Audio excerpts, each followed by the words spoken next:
Assalamualaikum warahmatullahi wabarakatuh.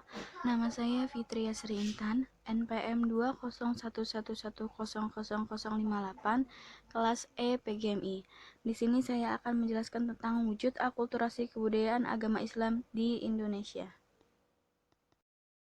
Sebelum Islam masuk dan berkembang, Indonesia sudah memiliki corak kebudayaan yang dipengaruhi oleh agama Hindu dan Buddha. Dengan masuknya Islam, Indonesia kembali mengalami proses akulturasi. Akulturasi sendiri merupakan suatu proses sosial yang timbul manakala suatu kelompok manusia dengan kebudayaan tertentu dihadapkan dengan unsur dari suatu kebudayaan asing. Kebudayaan asing itu lambat laun diterima dan diolah ke dalam kebudayaan sendiri tanpa menyebabkan hilangnya unsur kebudayaan kelompok itu sendiri. Dalam hal ini, proses akulturasi melahirkan kebudayaan baru, yaitu kebudayaan Islam Indonesia. Banyak hal yang terpengaruh pasca masuknya Islam ke Indonesia, mulai dari bangunan-bangunan, seni budaya dan sastra, hingga upacara.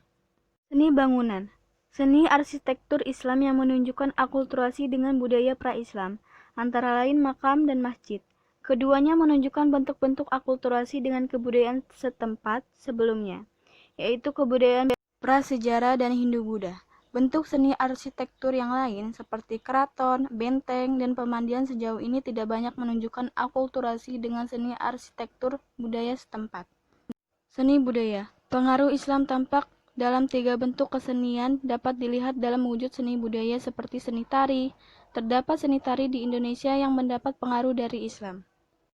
Tari Debus diyakini sebagai kesenian asli masyarakat Banten yang berkembang sejak masa-masa awal Islam, yaitu semasa pemerintahan Sultan Maulana Hasanuddin pada tahun 1532-1570. Debus menjadi salah satu sarana penyebaran agama Islam. Pertunjukan debus ini diawali dengan nyanyian atau pembacaan ayat-ayat tertentu dalam Al-Quran serta salawat kepada Nabi Muhammad.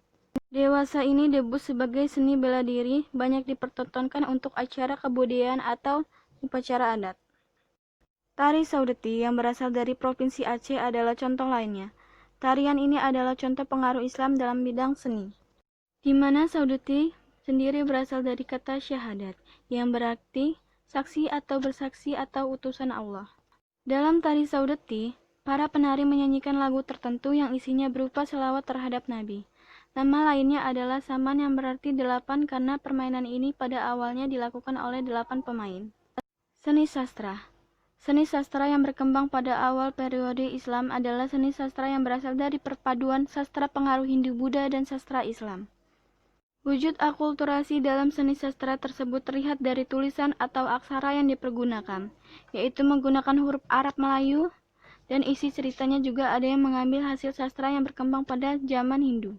Bentuk-bentuk karya seni sastra tersebut diantaranya adalah hikayat. Hikayat merupakan kisah perseorangan yang diangkat dari tokoh-tokoh terkenal yang hidup pada masa itu, seperti hikayat Hang Tuah, hikayat Panji Semurang, hikayat Bayu Budiman, dan lainnya. Karya ini merupakan pengaruh dari budaya Persia.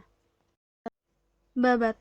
Babat merupakan suatu karya sastra yang hidup dalam masyarakat tradisional dan lingkungan kebudayaan Jawa. Babat termasuk dalam jenis historiografi tradisional dengan ciri utama bercampurnya unsur sejarah dan dongeng. Sebagai contoh dari babat antara lain Babat Tanah Jawi, Babat Diponegoro, Babat Cirebon. Suluk Wujil, yang berisi tentang kumpulan nasihat Sunan Bonang kepada Wujil, seorang bertubuh kerdil bekas abdi dalam Punggawa Majapahit. Sistem kalender. Sistem kalender juga mengalami perubahan dengan masuknya Islam. Pada masa Hindu-Buddha digunakan sistem kalender dengan tahun Saka. Pada masa Islam digunakan sistem kalender atau penanggalan baru dengan sistem Hijriyah. Kalender Hijriyah diawali dengan bulan Muharram dan diakhiri dengan bulan Zulhijjah. Terdapat tradisi dan upacara yang merupakan perpaduan antara unsur-unsur lokal, Hindu-Buddha dan Islam yang mengalami proses sinkretisasi. Tradisi ziarah. Tradisi ziarah adalah kebiasaan masyarakat Islam untuk mengunjungi tempat-tempat keramat berupa makam raja atau orang-orang penting pada hari-hari tertentu yang dimakamkan di halaman masjid. Upacara. Upacara-upacara keagamaan sebagai wujud akulturasi dengan agama Islam yang sampai saat ini masih terus dilaksanakan adalah peringatan Maulid Nabi, Isra Mi'raj, Hari Raya Idul Fitri, dan Hari Raya Idul Adha. Sekian materi yang dapat kami sampaikan. Terima kasih. Wassalamualaikum warahmatullahi wabarakatuh.